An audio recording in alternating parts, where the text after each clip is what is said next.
Camera বন্দি করা হয়েছে তিনি বোরকা পরা অবস্থায়, এবং তিনি জয়কে নিয়ে আউটিংয়ে বের হচ্ছেন, সেখানেও তিনি বোরকা পরছেন। মুসলিম পোশাক পরে তিনি বিভিন্ন জায়গায় যাচ্ছেন। ডালিউড কুইন কেন মুসলিম পোশাক পরিধান করছেন? ডালিউড কুইন কেন, কার জন্য ঘড়িটা কিনছেন? যেহেতু এটা পুরুষের, যে পুরুষ ব্যবহার করবে এরকম ঘড়ি, তিনি এই ঘড়িটা কাকে উপহার দিবেন? আপনারা অবশ্যই কমেন্ট সেকশনে বলে যাবেন যে অপু বিশ্বাস এই যে ঘড়িটা কিনছেন এটা কাকে উপহার দিবেন। আমি জানি আপনাদের কমেন্ট সেকশনে যারা যেটা লিখবেন সেটা অবশ্যই সত্যিটাই লিখবেন। অবশ্যই এখন অপু বিশ্বাস যেহেতু শাকিব খানের পরিবারের খুব কাছের, শাকিব খানের পরিবার এবং অপু বিশ্বাসের মধ্যে যে সম্পর্ক, যে বন্ডটা, এই বন্ডটা খুব স্ট্রং একটা জায়গায় আছে।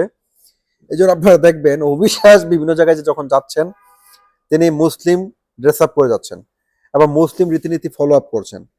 তিনি বুরকা পরছেন, তিনি একদম আমাদের সাধারণত আমাদের মা খালারা যেভাবে বাইরে বের হয়, আমাদের মা বোনরা যেভাবে বাইরে বের হয়, ঠিক একইভাবে তিনি ড্রেস আপ করে বের হচ্ছেন। তবে তিনি চলচ্চিত্র নায়িকা, তিনি বিভিন্ন জায়গায় আবার শাড়ি পরে যাচ্ছেন, থ্রি পিস পরে যাচ্ছেন, সব জায়গায় তিনি বুরকা পরে যাচ্ছেন তা না।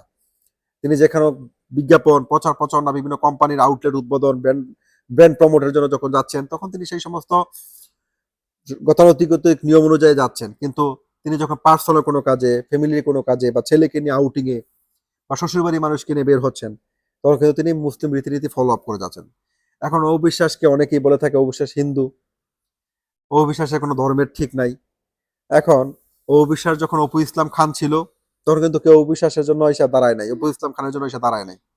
অপু বিশ্বাস যখন আবার অপু বিশ্বাসে ফেরত গেছে, তখন সবার কথা হচ্ছে না অপু বিশ্বাস হিন্দু, শাকিব খান মুসলমান, তাহলে কিভাবে হয়? এই পৃথিবীতে ফিল্মের অভিনেতা অভিনেত্রীদের মধ্যে এরকম অনেক এক্সাম্পল রয়েছে, মুসলিম হিন্দু উভয় রীতিতে বিয়ে হয়েছে। এখন ধর্ম ধর্মের জায়গায় থাকবে, সিনেমা সিনেমার জায়গায় থাকবে। ইসলাম ধর্মের সর্বপ্রথম যে জিনিসটা সেটা হচ্ছে সিনেমা চলচ্চিত্র হারাম। তো হারামের জায়গায় এসে ধর্ম আপনারা খুঁজবেন না। নামাজ পড়েন, রোজা রাখেন, নিজেকে হেদায়ত প্রাপ্ত করেন এবং নিজের পরিবারের জন্য এবং দেশের মানুষের জন্য হেদায়ত কামনা করেন, দোয়া করেন।